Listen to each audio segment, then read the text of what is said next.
Hello and welcome. Today, I want to tell you about my language learning experience and how I've been learning languages. Pretty self-explanatory. So, I began learning languages quite early actually. But I don't think that's relevant because I think everybody has a phase where they download Duolingo and do a little language learning, if you know what I mean, right? A little hypothetical, little air quotes language learning. I really started trying to learn a language in my first year of university. I wanted to learn Italian, and I remembered watching this one video where this guy said he learned Mandarin Chinese through just memorizing sentences. Right.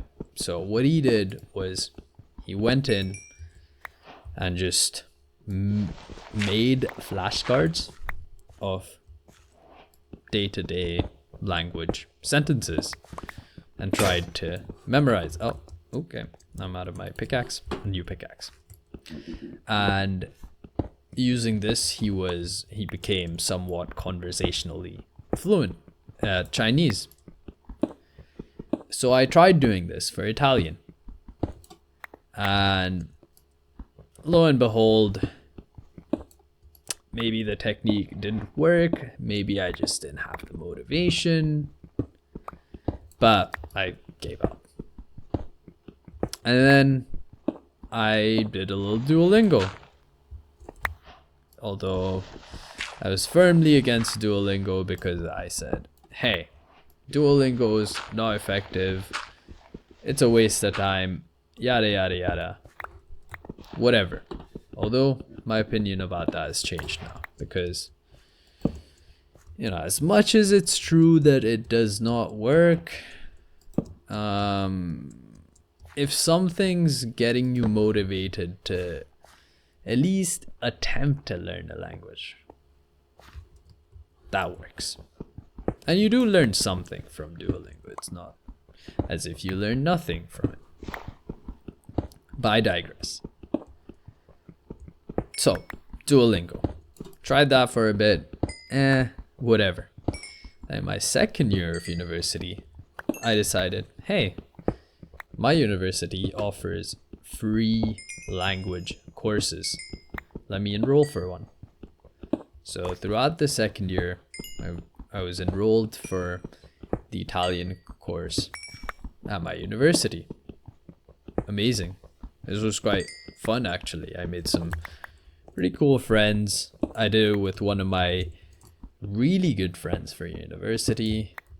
And yeah, I would say I learned something. But hey, I still cannot speak Italian to this day. But that is not the main point of today's video. So throughout trying to find a truly good method, something that's effective, something that was gonna teach me the language for certain, I stumbled upon a website called Dreaming Spanish. They do something called comprehensible input. Now, they have some ideas about comprehensible input, which I may agree with, but I don't necessarily follow it. All right. But the point of comprehensible input is that, oh, okay, yeah, I need an iron pickaxe. So the point of comprehensible input is that you learn similarly to how a baby learns their first language. And that is just by listening to the language. That's it. But it should be comprehensible, hence comprehensible input.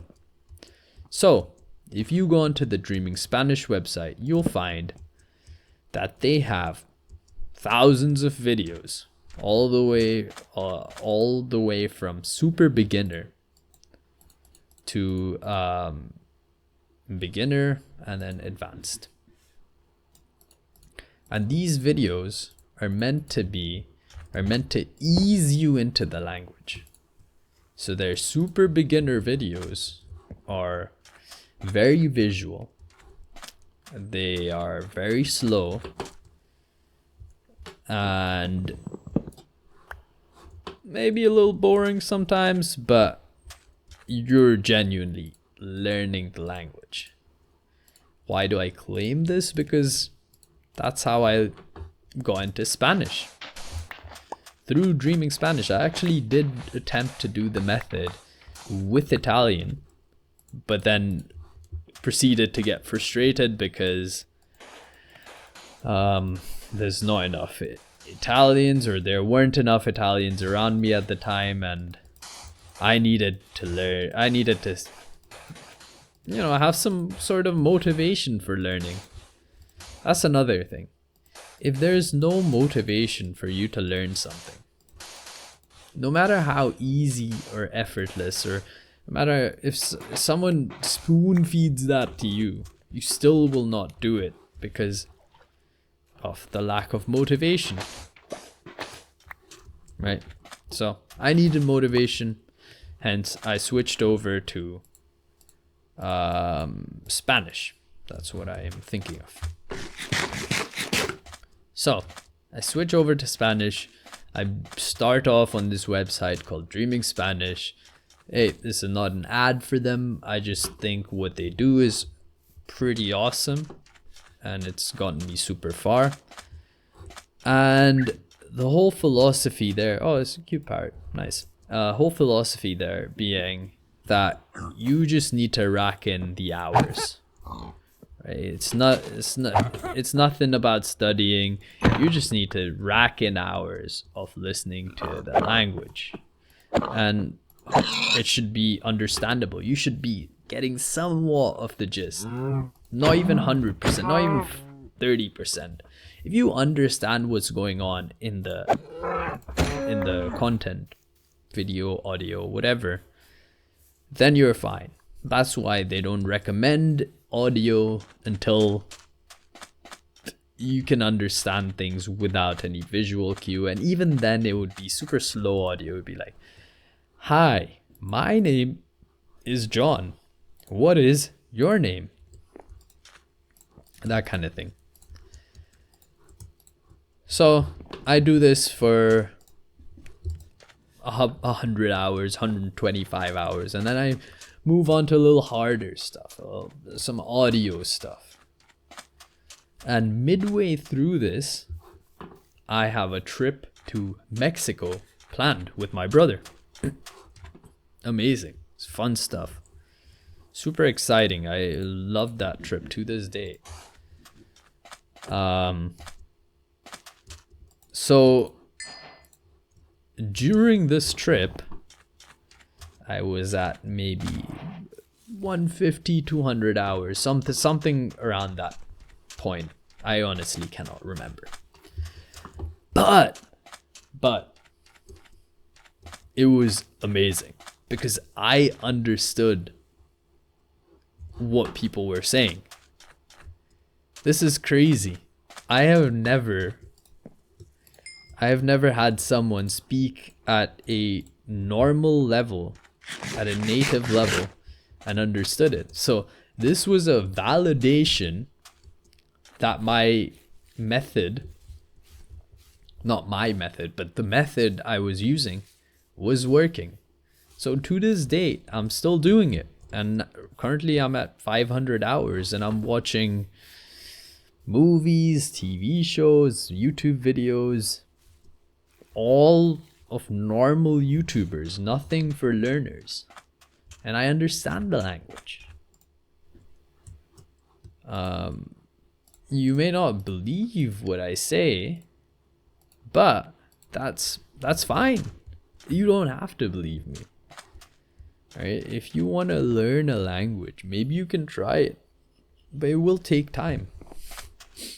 And that's another lesson I've learned during my language learning journey, is that things take time.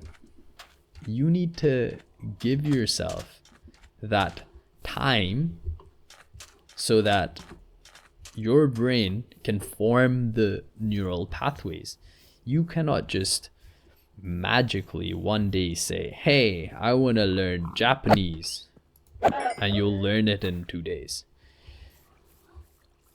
This is true for any method of learning a language.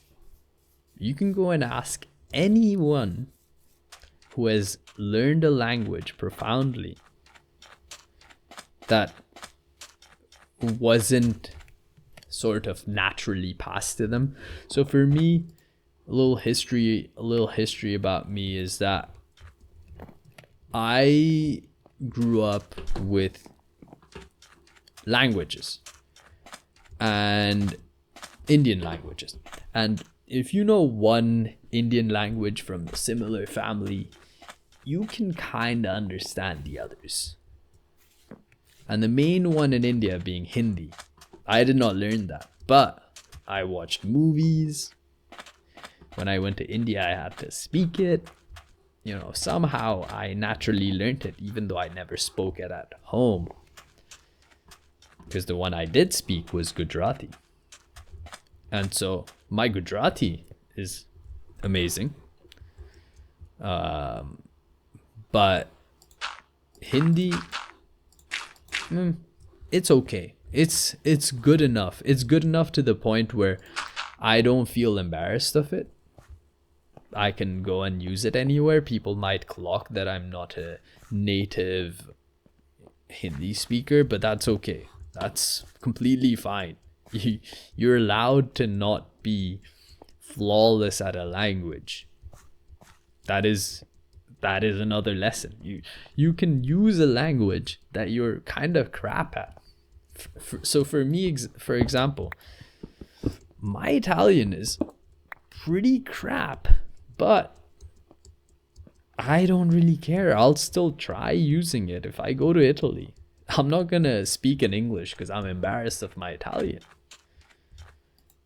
And hey, given this is also, you have to know that I know Spanish pretty well at this point. I wouldn't say I'd be able to fluently speak it. But if someone's speaking to me and it's pretty basic language, I would understand maybe 70-80% of it and get the message. And I could get my message across if someone knew absolutely zero. So, yeah, I don't know where I was. Anyways, if you're looking to learn a language, and if you want to actually know more about my journey, if you want to know any specifics, please do leave a comment and ask me about it. I love talking about language learning. And if there's anything else that I've ever mentioned that you want me to speak about, please mention it. Because I love yapping as well. And with that said, thank you for your time and have a great day. Bye-bye.